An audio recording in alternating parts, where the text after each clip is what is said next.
Ang grabe mga babayan dito sa may ano, no, sa may esplanade ang baha dito sa may ano, no, yung tubig dito sa may naturang Ilog Pasig mga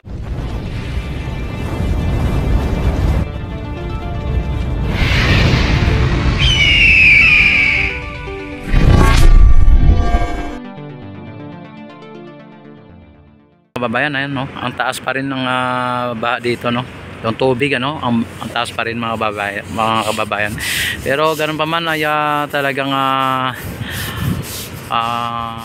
under control na po, no, kumbaga control na po ang tubig dito, no. Hindi na po siya gaano ka tulad nung kahapon o kasagsagan ng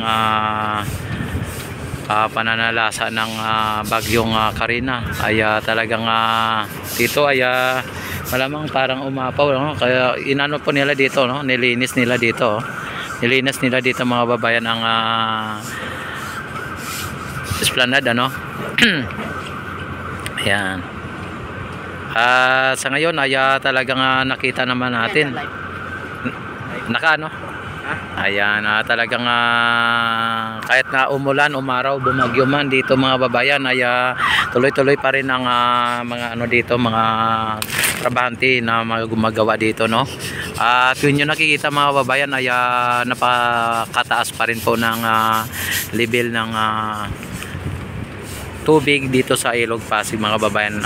Dati-rati mga babayan ay makakadaan po yung ano dito, no, yung lansa dito sa ilalim, pero sa ngayon ay mukhang sasayad po, no, mukhang sasayad ang mga sasakyang pandagat dito, no, tulad ng mga ano dito, yung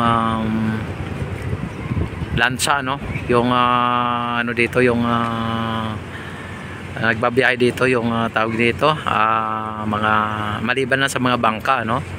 Yan, ayan, no, kung inyo nakikita mga babayan ay medyo mababa, no, mababa ang tulay, kaya pwedeng sasayad ang lansa dito, no. Kaya wala po tayo nakita mga ano dito, mga lansa na dumadaan. Doon sa may ano, sa may Binondo Intramuros Bridge ay mataas doon, no, mataas ang tulay, kaya kahit na dadaan pa ang mga ano doon, mga lansa doon ay pwede ito, pero dito ay napakababa na po. Ayan, no, kung inyo napapansin. Ayan.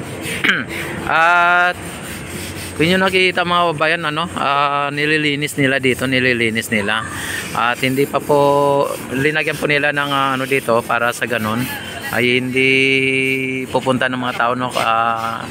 Inapno po nila, no, sinasarado po nila para hindi akit ang tao doon, kasi inano nila, no, yung inaayos pa at pinipinturahan, ano. Nakita natin na nag-iba ng kulay, no, color, kinuluran nila, no, kinulayan nila pala. Yan. At kung dito naman po tayo sa may ano, sa loob ay pwede naman po, no, pwede naman po dito. Ayan. At kung nyo nakikita mga babayan, mukhang inabot ata yung ano dito. Yan, magtanong po tayo dito na kung inabot ba ito ng baha, tubig, baha, yung ano dito, yung pinaka esplanade, pinaka ano dito, yung pinaka floor. Ayan na sila. Sir, inabot ba itong ng baha dito? Hindi naman inabot ng bato dito. Ay, hindi, no? Ayun. Ibig sabihin mga babayan, ito ay At talagang inano ng engineer talaga na hanggang 2 stage lang. Ayan, hanggang 2 stage lang po daw ang na inabot ng baha, no. Ibig sabihin mga babayan, kahit na medyo mataas po ang tubig sa Ilog Pasig, ay hindi po abutin itong floor. Ha? Anong channel mo?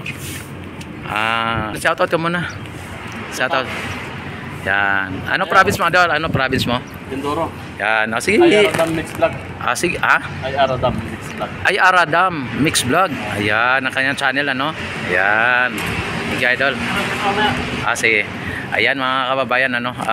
Tuwing nyo nakikita po ay tuloy-tuloy pa rin po ang kanilang trabaho dito sa naturang esplanade, ano?